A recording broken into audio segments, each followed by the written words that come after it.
What's up, y'all? It's Drewski, and I've teamed up with Mountain Dew to produce a hilarious new basketball podcast called The Dew Zone with Drewski. Learn the backstories of your favorite ballers and celebrities like Jamal Murray, Taylor Rooks, Asia Wilson, and many more. You won't want to miss this. Listen to The Dew Zone with Drewski on Apple Podcasts, Spotify, and wherever you listen to podcasts.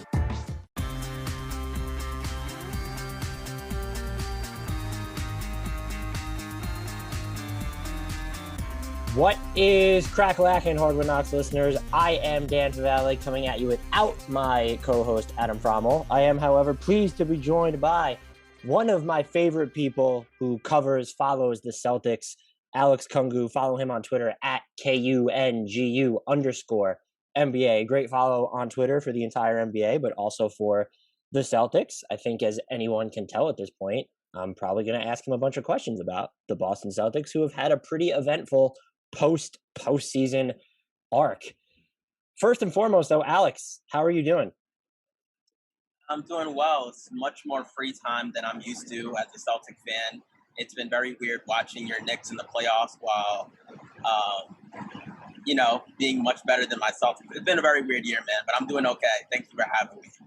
I don't know. I mean, watching the Knicks was painful, so kind of right there with you. But look, Boston, I have to kind of start here. Is how surprising were the moves, plural, this past week? Was it a situation where the Ainge news didn't surprise you, but the Brad Stevens news did? Did you see like both of these moves happening? Were you shocked by both of them? What was the pulse amongst Celtics fans, media about this happening? Yeah, so like amongst the fans, everything was like a blindside. Amongst like media, and then like you also heard a little bit more from like national side, there was an understanding that this was most likely Ainge's last year with the team. People did understand that, and a lot of people were expecting that around the league. What was surprising though was the Brad Stevens promotion, which I'm sure you're going to ask me about next. That caught everybody off guard, including myself, because just wow, it's just you don't see a coach that good just leave a job like that, and like it was crazy but it makes sense. But it was I would say that the Brad Stevens promotion was definitely the thing that shocked all of us around.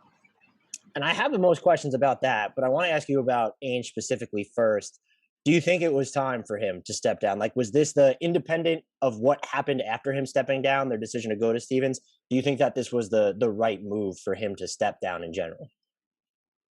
Yeah, I mean, I think the past couple of years, I know the reports have been like he's been having a lot of trouble, like with like the rigors of the job. He's been there for 18 years, almost 20 years. It's not a job where those guys usually stay for like 2 decades. That's not the norm. And I do kind of think it was time for the Celtics to kind of turn the page, bring in new people, have a little bit of diverse ideas. Ainge was himself someone that tried to push the edge, was open-minded, and his open-mindedness is what got us Brad Stevens in the first place. But I do think at the top there needed to be just someone that could see things a little bit different, because we were just at a position now where the team has to figure out some things really quick, and the last 1 or 2 years for Ainge, it's pretty clear that what he wanted to do did not work out, and it just seemed like a good time now to change and let somebody else figure out what the next step is going to be for the season. What did you think about the decisions to go with Brad Stevens? Were you surprised that if this was going to happen, that there wasn't a more extensive, or if we gave them the benefit of the doubt and said, okay, well, maybe they did it behind the scenes, that the search wasn't more public? But I think it's pretty clear from anything that anyone's heard, but also just the way it happened, that this was not a situation where they canvassed far and wide. How do you feel about it just going to Stevens in general? Yeah, so my initial reaction was that it was really shocking. Just, like anybody else, like a coach who just turned to the president of basketball operations, like what the hell? And then like what you hear is like, oh yeah, but he's kind of like been in the room for a lot of these things. Now, I don't know how familiar that is, like a lot of coaches. I mean, like most coaches are there in the draft room, but the way what Boston's front office right now is putting out here was that, yeah, he doesn't have actual experience, but he's been kind of learning, and it looks like him and Ainge have been preparing to do something like this, maybe for a little bit longer than any of us realize. So who knows if that's true or if that's just the spin they want to put on it now because of the backlash that they received for not casting a wide net. But, we'll see. Like, we really don't know. It's helpful that it seems like Mike Zarin is going to stay. It also seems like Danny Ainge wants to at least stay around during like the transition, which means that he might be involved in some of like the initial offseason stuff. We'll see. But it's a gamble that the Celtics are taking because there was a market for that. There were a lot of talented front office execs that could have came in and helped. And you do have to wonder if maybe because they gave Stevens that extension last year, that they knew if they brought in a new exec, what's the first thing most execs want to do? Have their own coach to push their system. So there were some talks about that. We don't know what's true or not. It's been a whirlwind. But yeah, I was very shocked, and we'll just see how it goes with Brad, because it's definitely going to be a very daunting task for him. I saw, and you already responded to this when Stephen A. said that effectively it seemed like he was annoyed that more players weren't speaking out, that these jobs weren't going to more people of color. And then it seemed he did take issue with the way that the actual search and transition took place.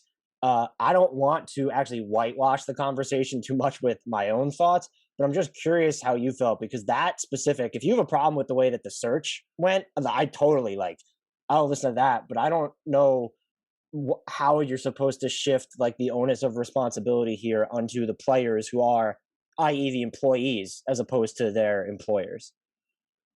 Yeah, and I mean that was mostly my thought as well.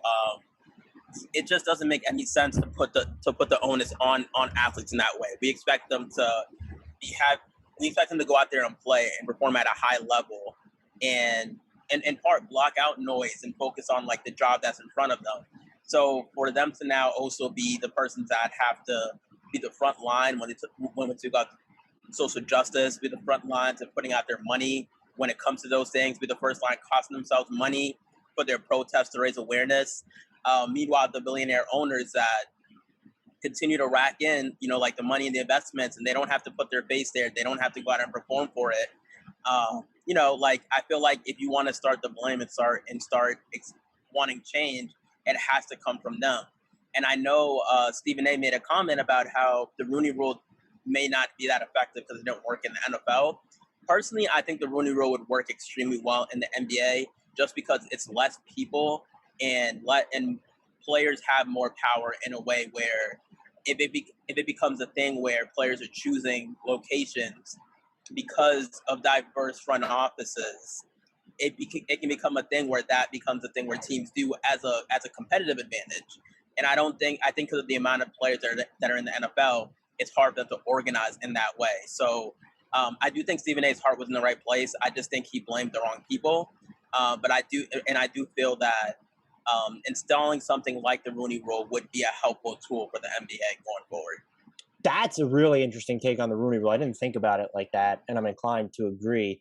The other thing about this search too, and it obviously doesn't apply to that, is just like, are you surprised that didn't it kind of seem like if Ainge was going to leave, that maybe it would be Mike Zarin that would be next in line for this job, and instead it's they don't even do this search. It's somebody within the organization that essentially gets promoted over him, and I think that took me aback just as much as the Celtics not doing a more extensive canvas of the league for this job. Yeah, and it does kind of feel like they knew Ainge wanted to retire, which is fine, but it's a key distinction for people to understand. Ainge retired. Ainge didn't get fired. What that means is that it's not like the front office and the ownership wanted to get rid of everyone in the front office, right? Mm. And I think they made decisions based on that, which may or may not end up being a mistake.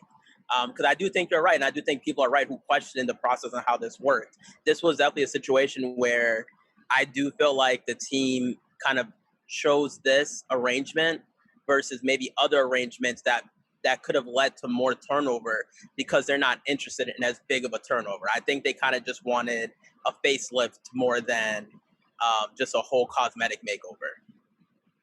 This is, and it's not related to Brad Stevens' new job, really. But I saw a bunch of, the jokes are funny, but it does seem like the actual opinion, or I don't want to say consensus, but there are a ton of people outside of the Boston media / fans that think Brad Stevens effectively failed upward here. And again, I don't know whether he's qualified for this job, but has he become just underrated or misrepresented as a head coach? Because it does feel like, to me personally, and I'll throw this out there first, that this is more of an issue of people who don't follow the Celtics, didn't watch the Celtics, are choppering in without taking it into account context, which was for Brad Stevens, yeah, there was a talent drain. And then aside from the talent drain, there was also Jason Tatum getting COVID. You had Jaylen Brown getting injured towards the end of the year. Kemba Walker dealing with injuries essentially all year.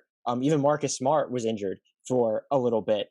And I just don't know what else was he supposed to do with this roster. And there are, maybe his biggest blemish is when you look at the past few years, is the stuff about him trying to force feed Gordon Hayward down like the throats of his teammates, and if that was actually a problem. But you even date back to like just years, all the injuries they've dealt with. And then there were even, the season where you had Terry Rozier and Marcus Morris, in addition to Jason Tatum and Jaylen Brown taking on larger roles. Those other two guys are playing for their next contract. And in the backdrop of all of this is, oh, you have Horford, you have Kyrie, you have Hayward. I just don't, I feel like he's become a meme because of the one poll that was tweeted out about, would you rather have your choice of player as a building block or Brad Stevens, whatever the actual poll was. I can't believe I forgot what the verbatim was at this point. So has he become, as a coach at least, has he become underrated at this point? It's weird, but I feel like what's happening is that, like, on the Twitter discourse, a lot of it is like polluted and goes off of like game to game analysis. So I do feel like on that specific medium, there is a bit of like overhating, which I think a lot of it comes from the fact that Mannix at one point tweeted that he'd rather have Brad Stevens over LeBron James. I think that has done irreparable harm to Brad Stevens' reputation on the Twitter space, because that's obviously an unfair standard to live up to. But I actually agree with like everything you said. But at the same time, as a fan, I did kind of feel myself wondering, like, was it kind of time for a coaching change? I mean, it just, from my point of view, from the outside, I'm not, some plugged in guy. It didn't really seem like, one, there was a lot of like change, like season to season with his offense, for example. He runs like very basic sets that are basically based on, it's essentially, without getting too much in the weeds, a lot of it is like players make decisions, player options. And what happens is, if players choose to, they can turn it into like just an isolation play at any time, most of the time. So like simple sets like horns and stuff like that can generate into pick and rolls, which then can generate into, like hunting mismatches, ISO, blah, blah, blah. And I really didn't think he did that great of a job offensively, like getting more off-ball movement for some of his supporting cast, utilizing a little bit more people on the floor. I mean, part of the reason Gordon Hayward left was because, he spent a lot of time on offense standing in the corner. And we're talking about, like a 6'6", 6'7" combo wing who can pass, create, be like a de facto point guard. And you have him sitting on the corner while Marcus Smart is running pick and rolls with Daniel Tice.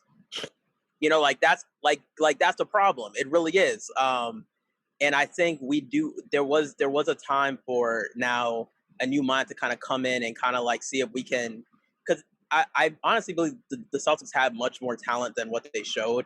I think certain players that came on at the end of the year, like Aaron Nesmith, Romeo Langford, the late addition of Evan Fournier, they're actually really offensively versatile pieces. But the way Brad Stevens kind of ran the offense, it was almost like, if you're not, Kemba Walker, Jason Tatum,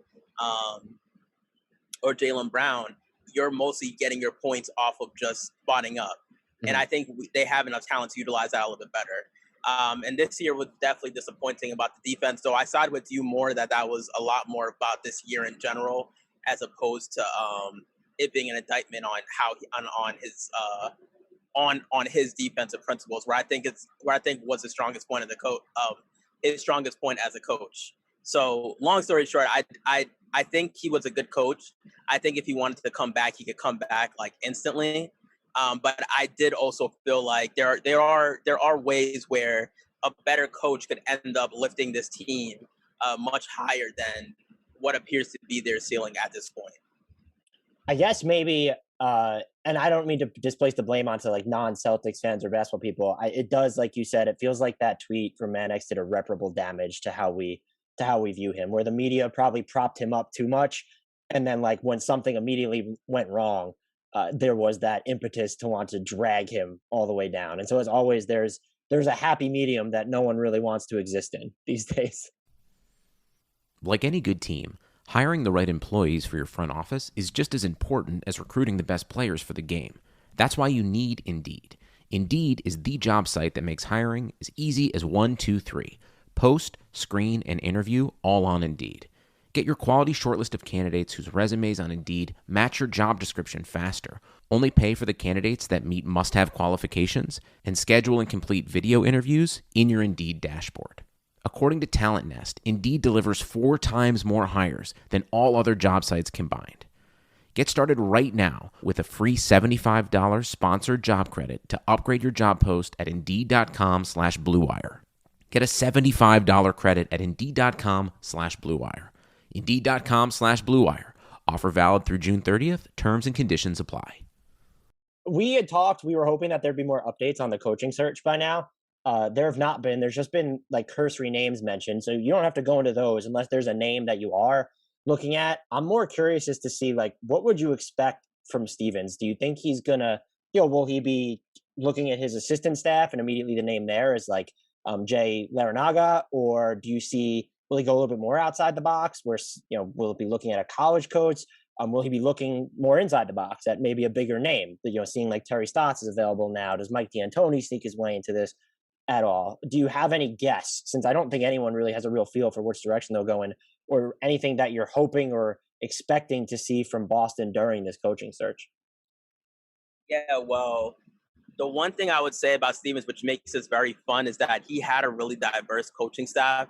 I mean, he had, guys from, Darren Erman had came in and coached the G League team. Jerome Allen, who's coached at the college level. Kara Lawson, who I think I want to talk about a little bit later.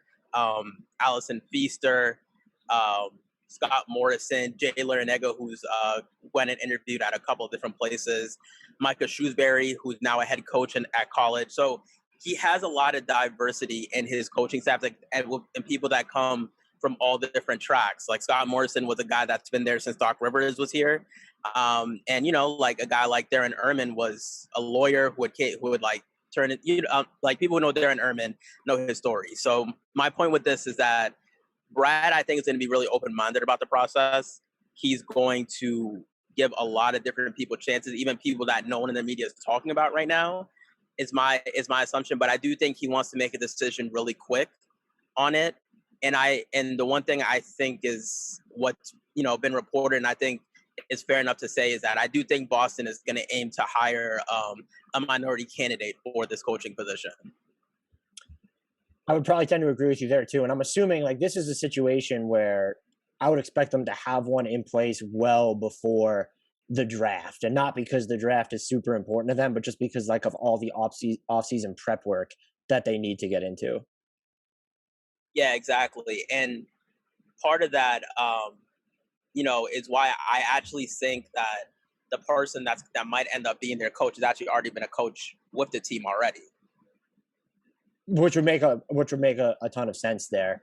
And it would be cool to see Kara Lawson get an NBA head coaching job. I'm assuming, I think the assumption too is that she's going to at least get, if they're actually going to cast a net, that she will be among the candidates who are interviewed. I would be a little bit surprised if she wasn't.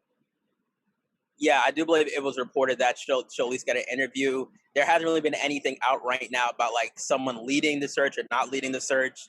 It was interesting that Jason Kidd withdrew his name from Portland, though I think those were due to issues that existed outside of basketball. But all things aside, if I had to pick a name for the Celtics, I really do think Kara Lawson checks all the boxes. One, from just like a superficial PR optics point of view, it'd be a pioneer decision. Like it'd be the first woman, and she'd be a Black African woman coming from the team that had the first Black head coach and the first Black starting five. It's a neat little bow that can help, I think, rebrand kind of like the reputation that they've kind of had that Kyrie kind of poked at during the first round series, and something that the Celtics know is a sensitive topic for them and has cost them free agents before. So I think off top that would be a huge check mark. Then on top of that, I mean, if anyone has ever listened to Kara Lawson speak, Right. and I don't mean just in terms of the media, just like how she talks about basketball, she sounds like Brad Stevens to the T. Like a clone, like honestly, like a female version of Brad Stevens. Like that's how she talks. She's very mechanical. She's very like process oriented. Next step at a time. Put one foot forward to the other, and she does a really good job commanding a room. And the closest, my dad used to always say, familiarity is the closest ingredient to trust. And I wonder, like Brad Stevens wanting to get a coach in before, like the draft and a bunch of their free agent decisions have to come in, but also wanting to have somebody that can like help transition and maybe, even potentially keep most of his staff, because she was also part of that staff. And I know guys like, like Allison Feaster, who's another woman on our staff who's gotten a lot of rave reviews. She probably wanted to keep her, Jerome Allen, Jay Larinaga, Scott Morrison, if he still wants to stay. That's another consideration that might actually boost Kara Lawson, the fact that Brad probably doesn't want to fire his coaching staff or let another coach come in and change his whole coaching staff. And Kara might be the person where she's gonna be strong enough of a leader where she's not gonna basically act as like Brad's puppet. Like people will know that she's having her own opinions, but there's still enough of familiarity there where the team doesn't feel like they're going through like a whole different facelift, or Brad is at the risk of bringing in someone that doesn't necessarily listen to him or see the game the same way as he does, which could impact, how the free agents and draft picks he brings in perform. So I would honestly think that Kara Lawson is in prime position. It's only just going to be a matter of, are the Celtics willing to, put that spotlight on her, and she willing to be in that spotlight, because it's obviously going to be a massive story if that were to happen. Yeah, and I could imagine there were probably some people at Duke who are very nervous about listening to you talk like this the entire time. I don't know that I would remember an occasion or like an instance where someone took such a high profile job and then left it, obviously for a better one, just so quickly when you're looking at the collegiate ranks. So that would be another interesting element of all this. Oh yeah. And I mean another candidate, Juwan Howard, he just, he's become like a folk hero there in Michigan already. That would be huge. And I know he's been involved in a couple of searches. So I think it's fair to say he's definitely looking for an NBA position. Jerry Stackhouse, another guy who did some really good work with Vanderbilt. I really part of the reason why I loved Aaron Nesmith was how many like NBA sets Stackhouse had him running in Vanderbilt. And I think he's a very smart basketball mind, but I don't necessarily know how if he's going to get a fair shake this time, just because I still think people are still waiting. I think there's like some personal stuff there with him first that he has to get over. But yeah, there's going to be a lot of interesting names like from college, from the NBA ranks.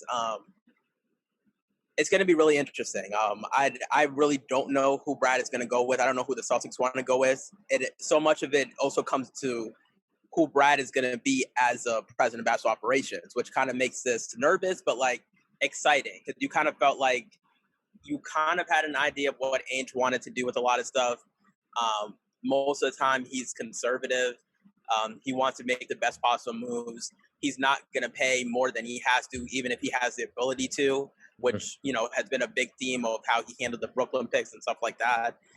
So it's just very principled, and we don't really know how Brad is going to be like that, because he's been a coach for 8 years, and even before that, those guys are built to win now. How quickly is he going to be able to switch that process from winning the day to winning the next 3 to 4 years? So it's all very interesting to see. I'm also curious to see how he deals with evaluating players as assets, and I don't want that to be confused as like property or commodities, because they're players, humans. But there are going to, you have to make trades. he coached so many of these guys, some of them for very long times. I'm just curious, like, how he's going to view them. And Marcus Smart might be the big one, someone who's extension eligible. And you get to the point of looking at their cap sheet moving forward. They could try and extend him for $17.2 million as the starting point in the first year of that new deal. Does he accept that? Is that enough to keep him? Is that too much? Do the Celtics want to pay him? He's all of a sudden kind of thrust into like this weird decision-making process. And I would imagine he has to be attached to, I mean, you look at the core of this team, Jalen, Jason Tatum, and Marcus Smart, like those players specifically, you would have to imagine he's attached to. And so I'm very curious to see how willing he's going to be to shuffle the roster over the offseason. And I know that the Celtics aren't too flexible. They start out the year essentially in the luxury tax before even factoring in what they want to do with in Evan Fournier. So they're limited in theory, but you can always make trades. I'm just wondering, could it be like, does he trust this roster a little bit more than a brand new executive would? Or is he going to be willing to, take a stick of dynamite if that's what needs to be done? Yeah, well, I think before even that, the important thing, a big decision is we're going to learn a lot about the Celtics ownership this offseason, because it looks like if they were to if they just try to keep everybody together, like the same exact team, they're going to be in the luxury tax for like a little bit over $40 million. We have no idea if the Celtics ownership is willing to pay any tax at all. They haven't really been tested. We know this season, I guess last season now for them, they traded Daniel Tice 100% because of to cap. It was a cap move, period. It was just to get under the tax. And that was a move that made their team worse overall. And it came up really hard. It hurt really bad when Rob Williams was injured in the playoffs and they had to play Grant Williams at the 5 because they had no other options. So we have to see first there if they're going to be a team, if they're going to be a ownership group that says, okay, we're gonna go into the tax. We're okay going to the tax. Then that becomes a very interesting story about what you're talking about, Brad Stevens. So then he actually has the ability to extend Marcus Smart, even maybe Rob Williams, and then Evan Fournier as well. But if the team doesn't want to actually go into the tax, they're trying to act like avoid it.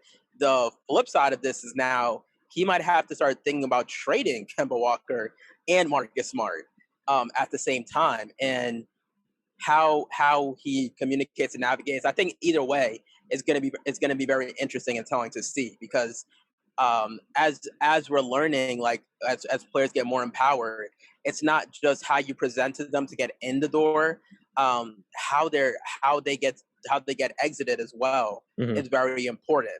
The Celtics suffered an irreparable harm and reputation to the way they handled the Isaiah Thomas trade, even though any NBA fan or analyst would have done that trade 100% of the time.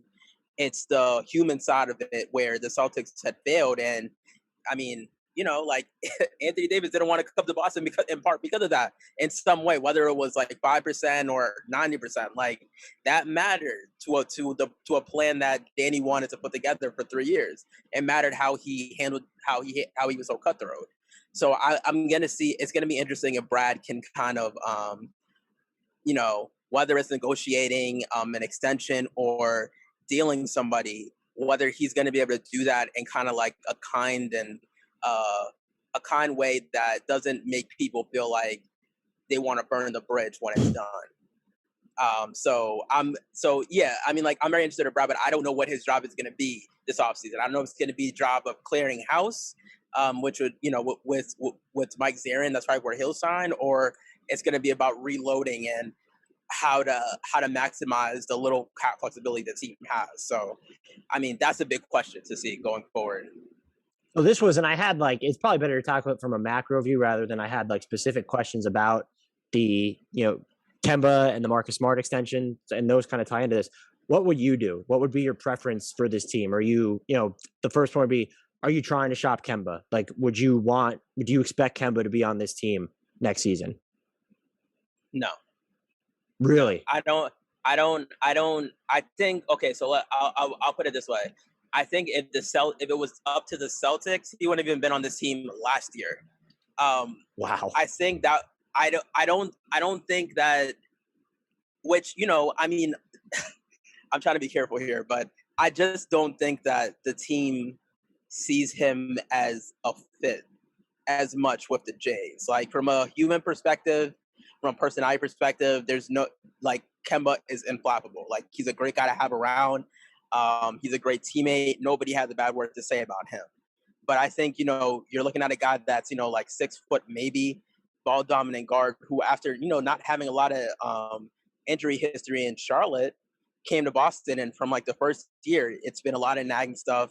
It's stuff that, the team is putting on a brave face. Like, Brad Stevens had made some comments that, like his injury in the playoffs are more bone bruise, which, now that he's a GM, we have no idea whether those comments being completely a different thing now. We don't know whether that's actually true or whether, he was thinking about down the line how he's going to deal him and how he's going to talk about that stuff.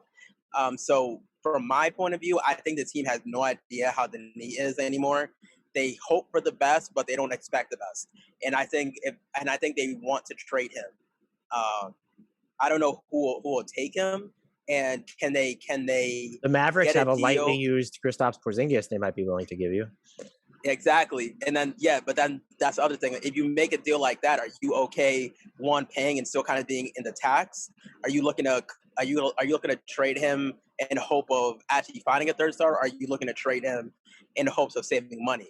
That's another thing, which again kind of comes back to like the season ownership. But I do think either way they do want to trade him. I just think at this stage they don't really see.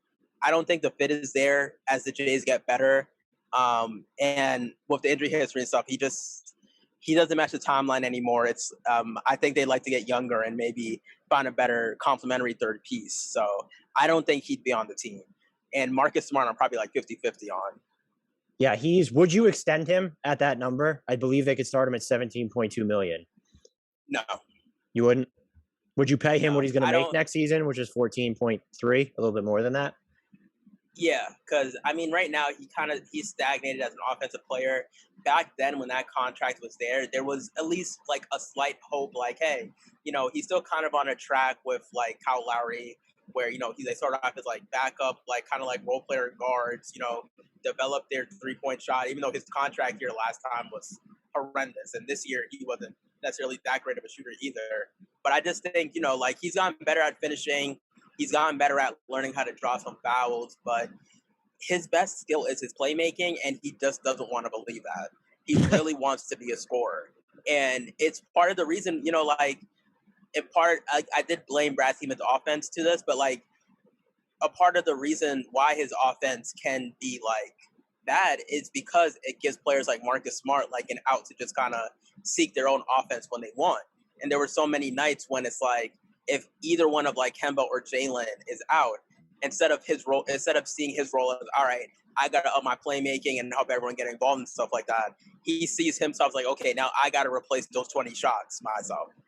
and maybe like a 30-year-old, 31-year-old Marcus who's seasoned and kind of understands his role would be perfect for this team. And the guy even I would consider paying like his like max extension value. But the guy who he wants to be, right, he's still trying to figure out who he is right now. And during that process, at times it could be a not great fit with the Jays. So personally, I don't know if I wanted to keep him. I change a lot from day to day just because of the fact that he is still like he's still a net positive. He does a lot of things that impact winning, a lot of the dirty work that, like your stars don't want to do. Mm-hmm. He still does that. He's still a very respected person in that organization, and more importantly in that city. He's pretty much a de facto captain. He's been here as long as Brad has. So that stuff does matter, but at some point, like you can't let a resume keep somebody at a job if they're not doing their job at the best that they can. And I think with Marcus Smart, there's a little bit of that where there's an emotional attachment to him, but that emotional attachment is outweighing what he's providing the Celtics on the court. So personally, I would look to deal him, because I actually think you can get like positive value for him. Like you have a better option of finding a third piece to fit the Jays trading Marcus than you do with Kemba, to be honest. Yeah, I'd be curious to see what has to happen in a Kemba trade, because I don't think you want to be in a position where you have to attach something to him, and he has 2 years and 72.6 million left on his deal, I think, or 73.6, whatever that number is. But you also, if it's going to be a challenge trade or you end up taking back a bad player or another bad contract, that doesn't, his at least has a light at the end of the tunnel, maybe. Well, not maybe, there's 2 years left on it. So I'd just be curious as to what happens in that situation. And, he is theoretically really important to this team when he's healthy. So are you even willing to just, what if the Knicks came along and offered to take him into cap space? If you're planning on, it seems like you're kind of leaning towards like, hey, let's really kind of maybe not an entire rebuild. And you can only rebuild so much because Jaylen Brown and Jason Tatum make you so good on their own. But it seems like you do lean towards them making some substantive changes. Would you do that? Like if someone just came along and was offering strictly cap relief for expiring contracts for Kemba Walker, is that something that you're at the point of doing right now? Yeah, because I think with that you could do something like create a trade a player exception, which the Celtics are pretty good at that. You could do so, for example, like you could do that, create like a 34 million traded player exception. And then you could go to like, let's see what happens with the Wizards. Let's see what happens with Dame. If you were willing to, you could, be like, okay, look, we can take Bradley Beal into TPE, and obviously you have to trade somebody, like, for example, in that scenario, like a Jaylen Brown, or you could go another route. You could use that TPE and then go to OKC, bring out Horford back. You still have 11 million from the other TPE for Gordon Hayward. Use that, and maybe you have to attach like a draft or something like that. Bring in another piece, and then, what I mean? Like there's ways to retool it and use it. Mm-hmm. So I don't think they would actually be completely against that at all, because I think they would see that as like, all right, we have an asset here. The last one we used to sign Evan Fournier, we got his bird rights. We're able to keep him. He seems like a movement shooter, the perfect complement to the Jays. Now let's try to find like a playmaking guard or something like that, or like a bit like a 4 to 5 that can be a good small ball 5 when we need him to, but also play alongside Rob in the starting lineup. Maybe that guy's like a John Collins, for example. I don't know, but I do think they'd be interested in something like that, just because of that type of flexibility that it could offer them. And it's much better than potentially being saddled with like bad contracts on multiple years, for example. You know what I mean? So yeah. I mean, especially now, like if it's give Kemba to the Knicks and get a 33 million TPE exception, or send him to Dallas and deal with Kristaps Porzingis, I don't know. I think I'd prefer the trade exception personally. Yeah, but. Exactly. I'd rather have that. Exactly. So, So to answer your question, yeah, I would definitely I think a deal like that would be a pretty happy medium for the Celtics. All I could say is hypothetically, RIP to Kemba's knees if he ever ends up playing for Tibbs. Oh my God. Yeah. So a couple questions before I get out of here.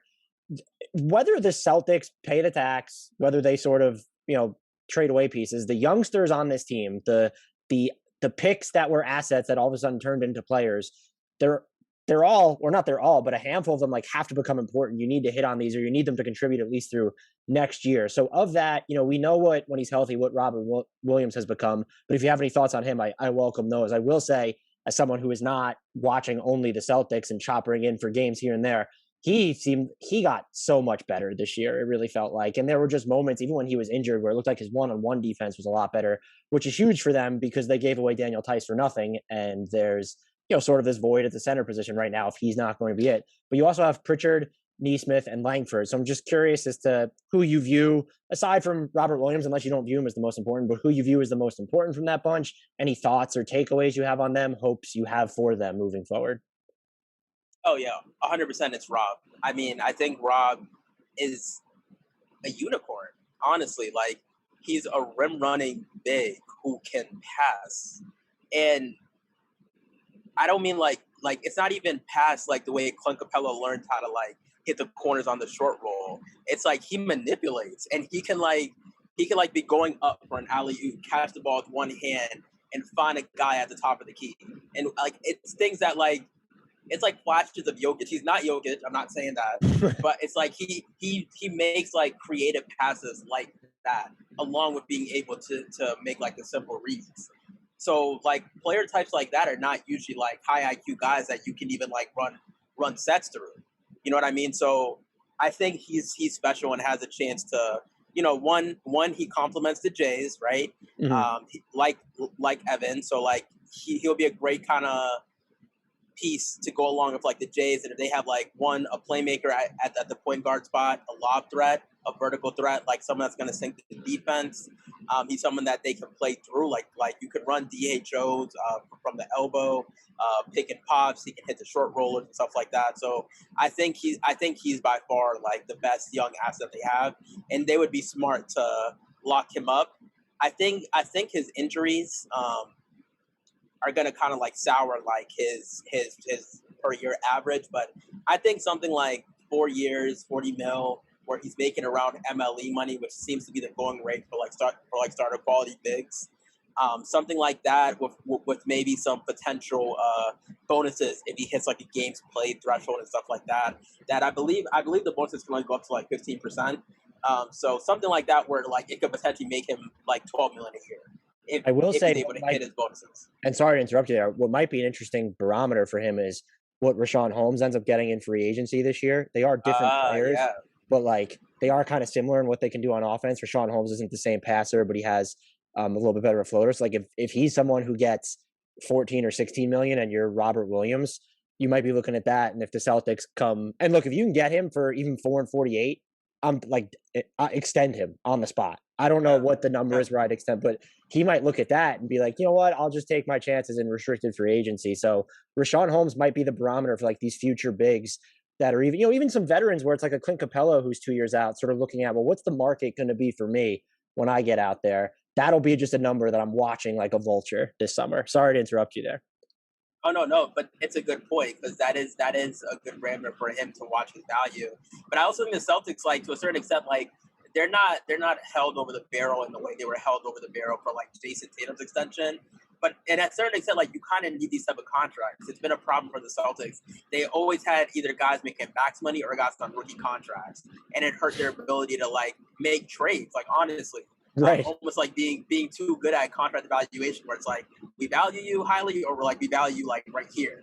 And I think having a guy like Rob with like 12, 13 million, having a guy like Smart 12 million, having a guy like Evan Fournier with his extension, maybe that's like maybe that's a little bit higher, like 15, but between 15 18 million or something like that. Those are the kind of like the pieces that you need when you're kind of put together trades for like the next star that might become available. So I think outside of the fact that he is a good player, I do think that they might be interested in doing a slight overpay just to have that asset. But to answer like your previous questions, outside of Rob, I actually think the second most important young player is going to be Romeo Langford. Yes, I'm so happy you said that. I was prepared to riff about Romeo Langford myself. I'm sorry for interrupting you again. I'm just super stoked right now. No, it's great because like I was watching because obviously like he spent the first 2 years like being really injured, and he spent like like his only year at Indiana like trying to play through an injury, which hurt his draft stock. But I mean, this is a guy who legit has ball handling ability, was legit like a shot creator all high school and all college, and I think right now it's just crazy to see him win minutes and get on the court because of his defense, because that's just not really who we saw him as. But the Celtics were able to get him as a defensive player.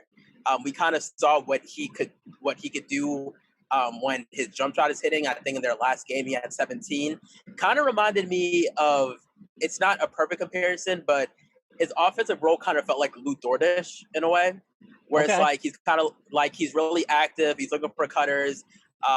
The jump shot is not there, but like when it's there, like it's there. And then he's just a crazy defender who's going to guard 4 or 5 different people, has no problem fighting over screens, chasing 94. It kind of reminded me a little bit of like Lou Dort in that way. Granted, he's not built like a tank in that way, but just kind of like role wise. And that's a good fit with the Jays. Just someone that's going to run around, do crazy things. Another person could be like a PJ Tucker-esque role. Like they might actually have that piece already on their team, and they just give him another year. Like this is actually going to be his first offseason in the NBA where he's not recovering from an injury.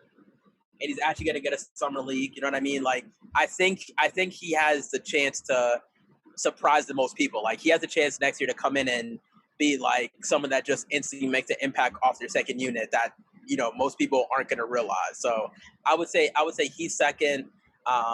Neesmith is third, just because I think this offseason he's going to get used to the NBA three-pointer. I think it threw him off after coming off his injury in Vanderbilt. Just coming here, no summer league.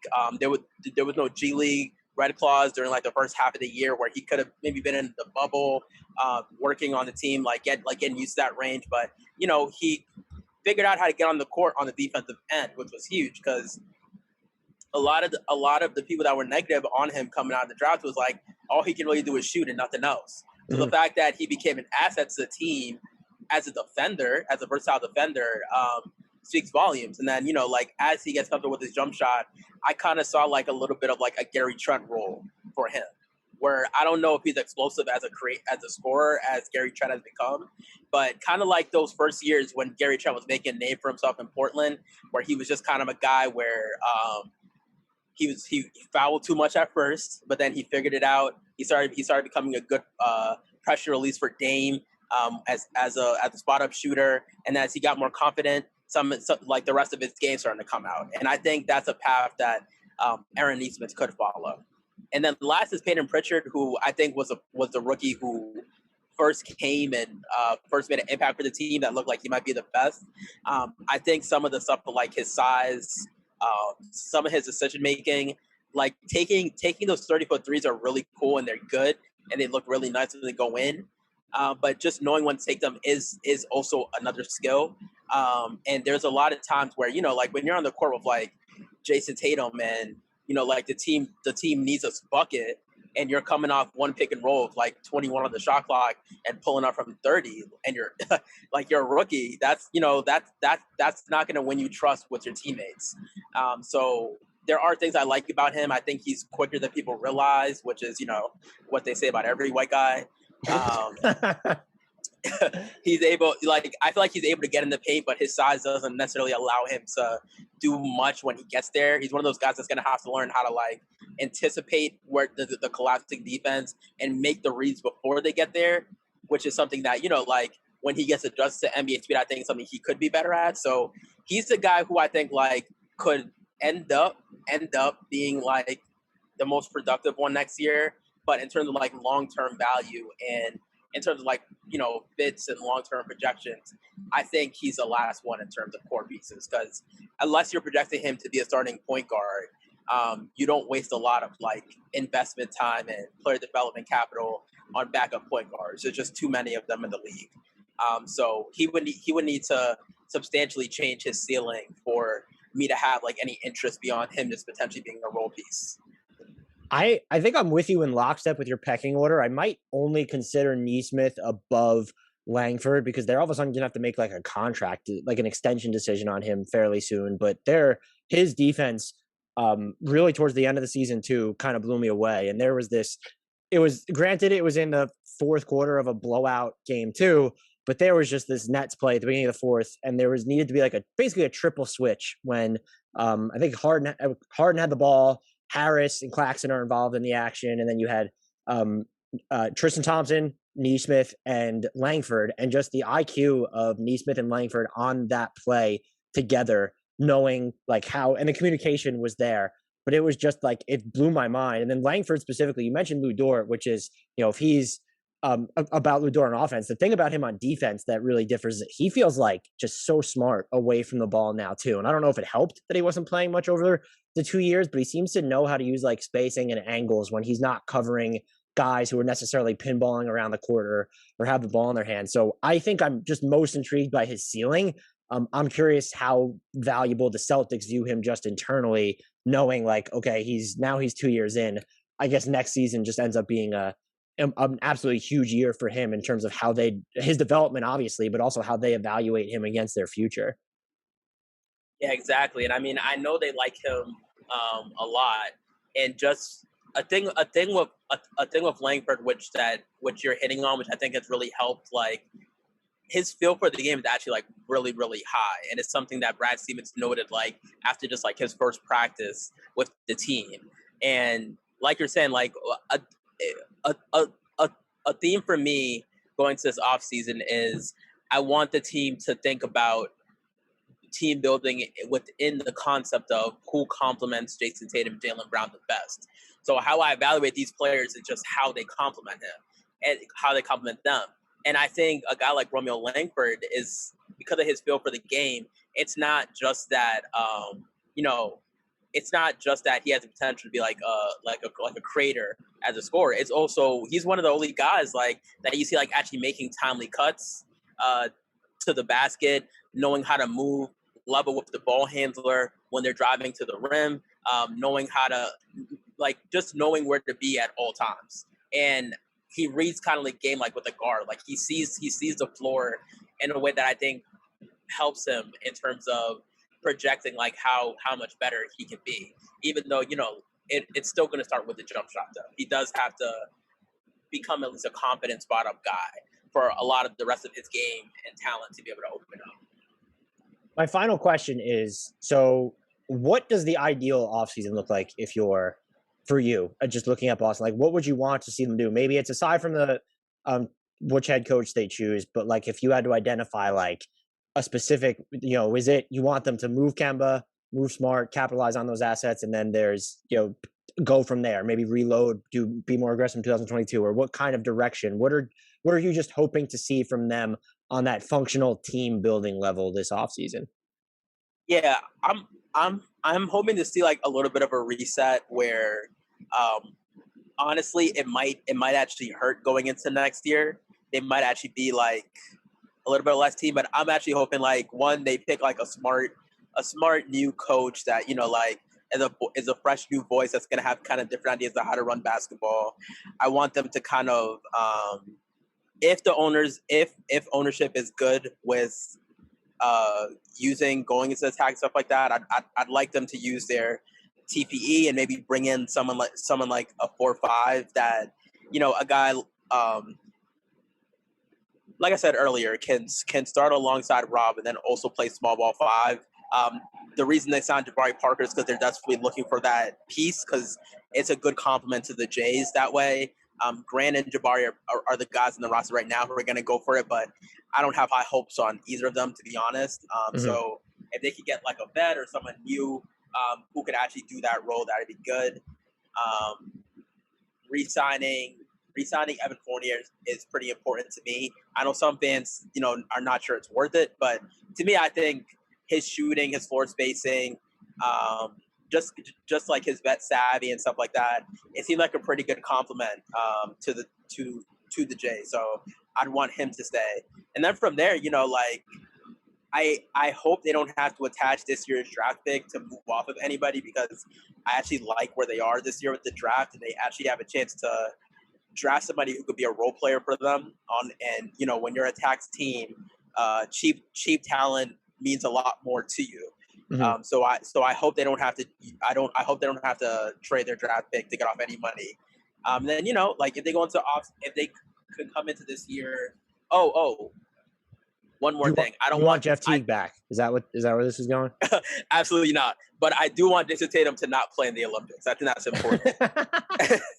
I would prefer him to take this rest. Because then then with this offseason, I do want to say trade Kemba and Marcus, but I don't know if I need that to be part of my dream scenario. I think I'd be okay even if they stayed for this year. You come in again with like a full off season, fully rested. It's more normal now. You have Evan for the full year. A guy like Rob is locked up. You have a new coach that's going to be able to bring in new things. Another year of development for Romeo and Naismith, and maybe you bring in like a vet, like another vet on to bring off the bench. We'll see what they do with Tristan Thompson, but either way, like him or like some other big, it's very easy to get backup big. So it's not something that I lose a lot of sleep over. And then I think like you could really make an argument like if you don't get hit with the COVID the way you got hit in a more normal setting with a more normal like development process, like maybe you're actually like a 49-50 win team instead of what they projected as like a 41-42 win team. And the difference between like 42 win team and a 49 win team is the 49 win team could be like the Hawks right now, who got to play the Knicks in the first round and got a chance to battle a Sixers team with their best player hobbled, and they have a chance to make a road series and potentially get to the Eastern Conference Finals. Not saying that's likely.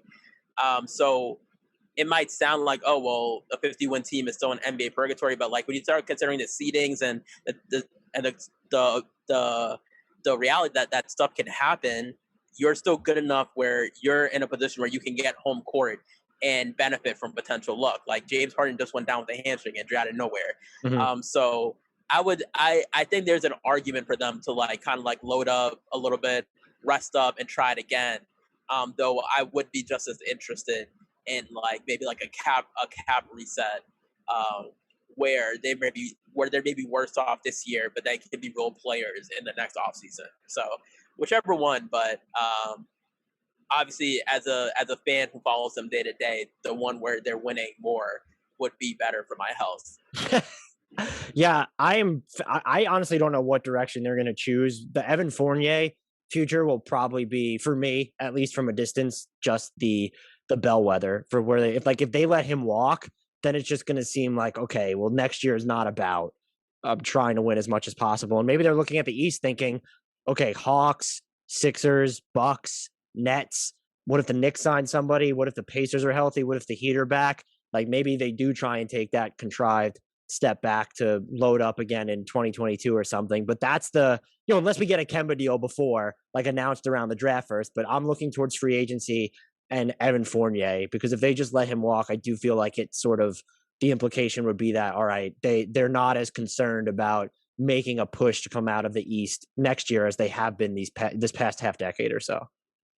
Yeah, I agree with that. Yeah, exactly. So yeah, that's going to be the big sign for a lot of people watching this offseason. It's going to be how exactly they're moving, because if it becomes Evan Fournier is not even being offered a contract at all, like I definitely expect to see a little bit of fireworks. So that means that they're trying like hell not to pay the tax, and they can't do that without moving off at least one of Kemba or Marcus. So just know, like, if Evan is not being even considered, then just as a side note, he does seem to have been settling pretty well in Massachusetts, and I think the expectation is that they do resign him, but we'll see. You never know. So I'm just interested to see how it all unfolds, because despite the limited cap flexibility, it's still actually a really interesting year for the Celtics this offseason yet again. As always, you can follow the latest Evan Fournier news by Googling only his last name and hitting images for anyone who needs to do that. Alex, thank you so much for coming on and talking about this. I'm sure you know that I'm going to be bothering you after the offseason is over, or before it's over, but after they've made all these moves, so we can sort of tackle the actual outlook with actual evidence. So I hope you will come back. I implore everyone to follow Alex on Twitter at KUNGU_NBA. Once more with feeling. Alex, thank you so much for coming on. And I'll be talking to you soon. Thanks a lot, and hopefully I can come on when Sharif Cooper is leading the Celtics in their summer league title this season. So I'm looking forward to that.